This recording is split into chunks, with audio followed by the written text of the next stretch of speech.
the stuff that I did outside of what was previously discussed, I finished The Mandalorian. All right.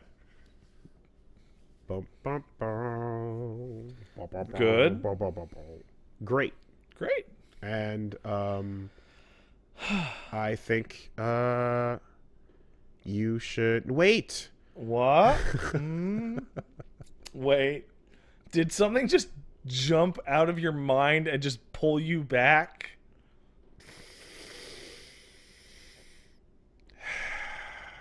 This is gonna. All right. This is gonna make no sense. Okay, let's go. Let's do it. Make no sense. All right. All right. Listen. I Okay. watched 1 to 7 of it. Right? Okay. And I remember thinking, I just assumed it was going to be like 10 or 13 or something like that. Right. Right. And then Punch Mom went and found out that it was actually 8. Yeah, it's pretty short. And then I was like, oh, okay. So then she's like, do you want to watch the last one? And I was like, yeah, okay. And then I got it. And then we were too tired, so we didn't watch it. Right. But like, I just passed out like playing Tekken. Yeah. And then like Your gas of choice. I was thinking about what was gonna happen. Wait, is this you saying you didn't actually finish it? And for some reason, when I woke up, You're like, I finished. I finished The Mandalorian.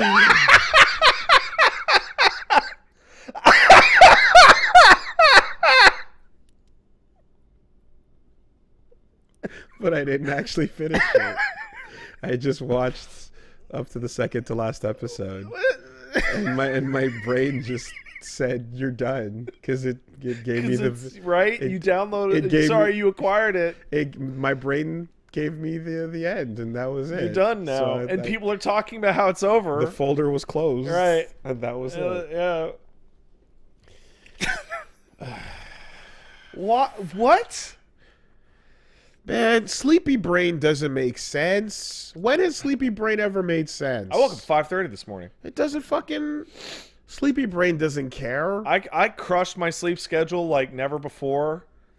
Before MagFest, and then I went to a con, and now I'm back to my regular life, and I'm confused and sleepy and confused. Okay, well, I almost finished The Mandalorian. Not done yet, but for the brief miniseries, it's good. And apparently Bob Iger and Kathleen Kennedy want to turn that into the next Star Wars movie. Did that come out? There's talks. See, that is almost the problem in and of itself. Yeah. Right? The story is enhanced by its scale. Which is very microscopic. Very small, very simple stories. It is not about the big bombastic movie things. No, it's about it. Right? It's about the dude saying what needs to be said on when the moments occur. Like most of the stories have a lot of silence, and then Baby Yoda flips, and then some stuff happens. Flips a switch. But then there's not. I'm saying there's a lot of dialogue. Yeah. But I just mean to say that like there's not a lot of like doing excessive extra shit. Yeah. There's not a lot of excessive world building with or like characters and things like that. It's like everything is direct to whatever the thing of the day is, or whatever the task of at hand is, and that's about it, right? And it works because of that scale, and it works because it's not going anywhere else in the lore, and bunch of fun little cameos throughout it. I assume. Yeah, you must have heard, right? I almost spoiled the final episode for you, like with a joke. Okay. That, thank God, you were clear. Okay. About what's going on. But like so far, like almost every episode has had like a fun guest star where you're like, oh, that's interesting. Oh, look. You know. Like I saw what appears to be IG-88 at some point. So there's that. And I'm like, that is first episode actually. That's a joke. That's that's an actual like Red Letter Media gag. Yeah. Yeah, first episode actually.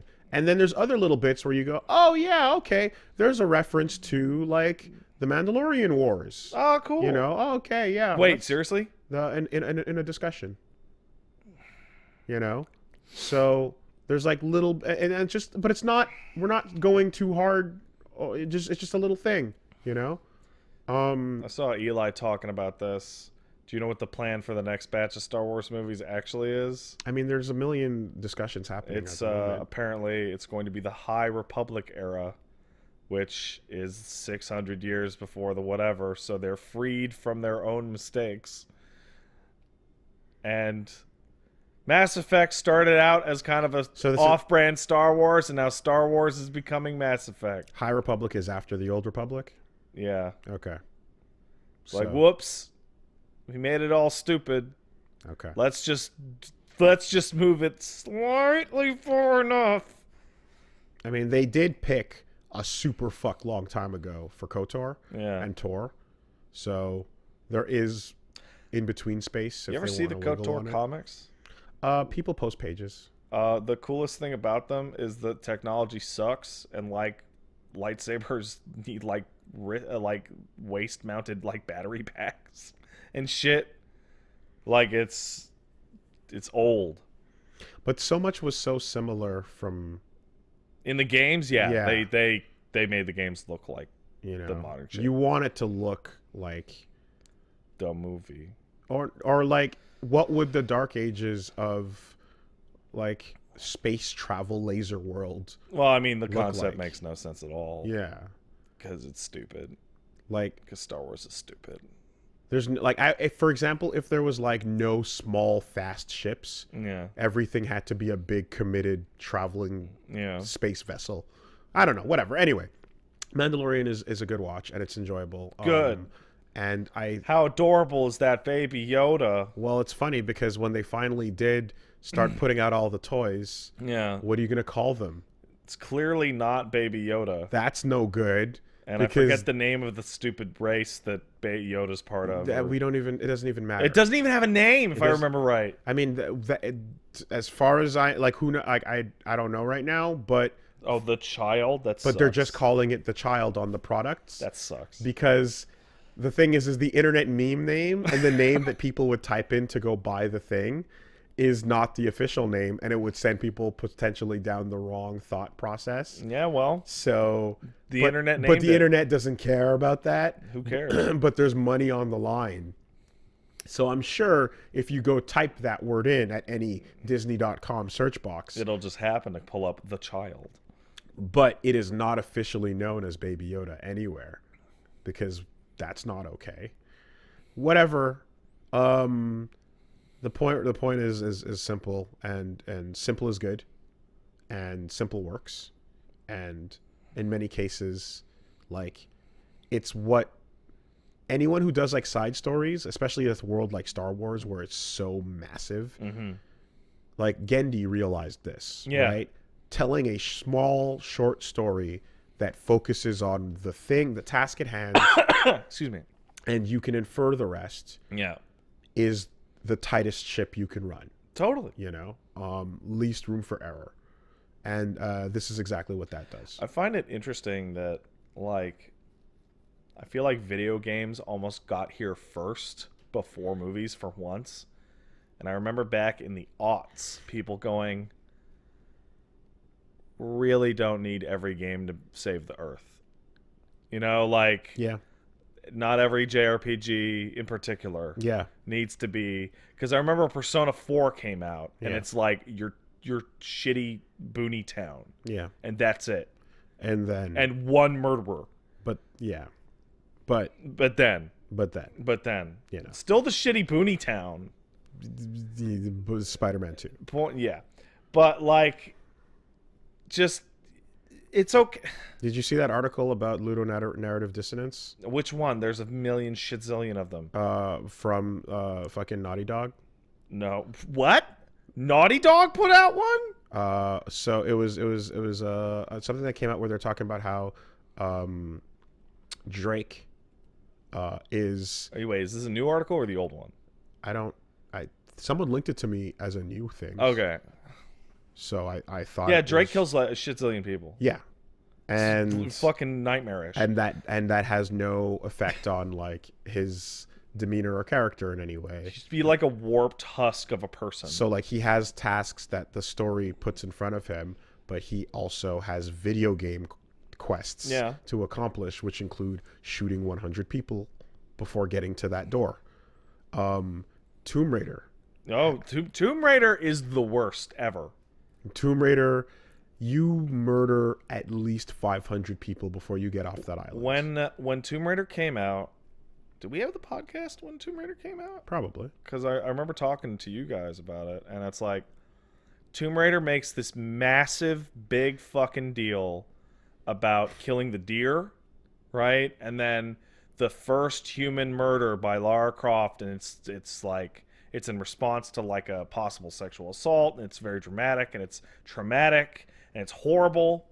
And then you kill the guy, and she's like almost trying not to throw up. And then you pick up a handgun, and then you point it at a guy, and you shoot him, and you get a 10 XP bonus for headshotting him. Yeah, right. And it is the like, yeah. I felt like leaning back, just going, "What? You failed! Yeah. Every part of this failed at what it was trying to accomplish." Yeah. And then I remember immediately, like, yeah, I discussed this way back then, and so there might have been a lot of people that weren't around for it, but like I got mad at that game for not doing what I thought its promise almost what it could have been, which is like you're stuck on an island. There's some of the inhabitants are fucking crazy, and you've got some friends and you're trying to get out of there. And what I wanted and what I thought would be interesting really would have been a scenario that is, if you think of, and it's funny, Naughty Dog, because think of The Last of Us. Yeah. You know when you go to that one, I forgot his name. Is it Bill? I think his town. Dave. Or the guy who like sets up a whole town. I feel like it's Bill. I feel like you're right. And it's all his zone. It's his area. Yeah. Imagine an island where the areas of the forest were set up like for individuals. So there's like 6 people 16 total. people, right? Your robot masters all have their corner of the island set up for traps to keep people out and to catch their own food and do what they got to do. And all of that Bill section, I just thought like, man, right? If you knew the name of every crazy person trying to get you on this island, right? You made it so that the pursuit and the eventual stopping of the threat was a bigger deal, right? And I'm not saying you need a bunch of Mr. X's, but I am saying that like a realistic number of people that were resilient in such a way that you could stop them in a bunch of different ways that weren't necessarily lethal. Now, if this was a video essay, this would be the part where you go, and then you hard cut to like Lara coming out of the river of blood with an AK. Now I have a machine gun. And just mowing down like 100 guys in a single sequence and just going like... Shantytown. It reads like a joke. Yeah. It reads like, especially the interviews where they're like, "Oh, you protect her because it's so traumatic to kill another person." And it's like, okay. I don't believe you. I want someone, and I know like this is something I'd never be able to do, but I have no problem putting it out there because this was an idea that I sat and thought about for a while, and you know it is something that should happen. Is a game like the ones we're discussing, a Last of Us, Uncharted, or Tomb Raider, or anything like that, where like it doesn't require you having a shootout with 100 people. It requires you like getting away from a persistent 10.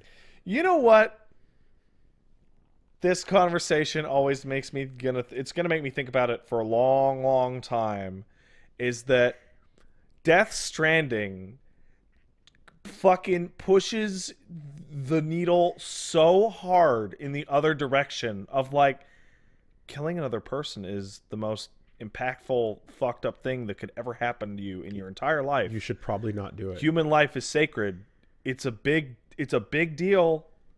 Take it seriously. And here's another incentive to not do it. Right. And almost every other game is like, "Yo, shoot that guy. That dude's a pussy."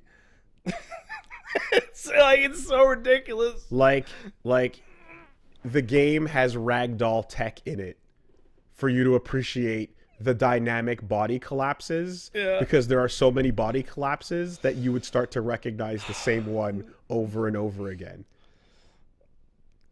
You know, like you want to have that guy go flying off that ledge and hit that wall. You don't want the player to become numb to the slaughter. No. So you need to spice it up. Make the body fall dynamic. You know, it really should. Like, it would be so interesting. It would be so interesting where you could have something work that way. You know, and if anything, it would be a bigger deal upon accomplishing what you needed to do. But, you know, and it would also make the persistence like that much more annoying, because fucking Fred won't let up. Jeez, man, he's going for it. And you shot him in the leg, but you didn't have, you know what I don't know, you know what I mean? Or like you put barriers in the way, you're running away, maybe you don't have a gun. Maybe having a gun creates a situation where you have to kill people with that gun. You know, maybe there's a different way of handling it. But like, how many times do I have to tase Fred and fucking jump away before he fucking gets the pitch? It's fucking goofballs that the closest thing that to ever happen to what you're describing is like Mr. X and Nemesis. Yeah. And then the one time, or not the one time, but like whenever a movie then adopts what is normal video game-ishness, like John Wick or Rambo, you notice it and go, oh man, this thing though, the body count in this action movie is insane. And it's like that. Let's get a YouTube compilation of all the murder. Like, yeah, but does John Wick even come close to Nathan Drake? No. If you put all three movies together. No. So that, you know, like I think the one, because the article you're talking about is ancient. Like it came out around like Uncharted 3's release, if I remember, but it's still like applicable because nothing changed. And I think the funniest thing is like, who's Nathan Drake supposed to be? Nathan Drake's supposed to be Indiana Jones, like flat out, right? Okay, let me think. In Indiana Jones, he shoots that guy with the sword. He kicks two guys into the crocodiles. He throws that Nazi tank guy into the plane, and he throws that other guy under the truck. And then the guys get killed by the Ark of the Covenant. And then the guy drinks from the Grail, right?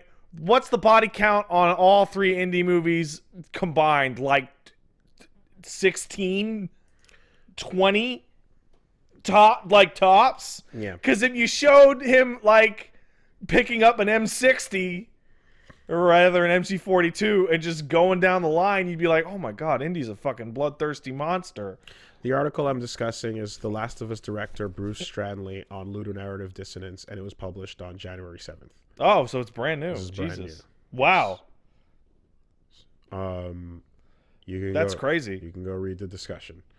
But yeah, it definitely is something that, like, it bugs me because it's like, there is a solved problem of gameplay, which is create targets and then put challenges to. We've been doing it a lot. Stopping those targets. We're quite proficient at it. Yeah, it was a 2004 bar that was set, you know, by like PlayStation 2 era times, and we haven't really moved on since then.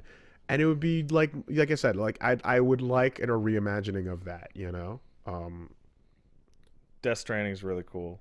That's pretty good. It is pretty cool.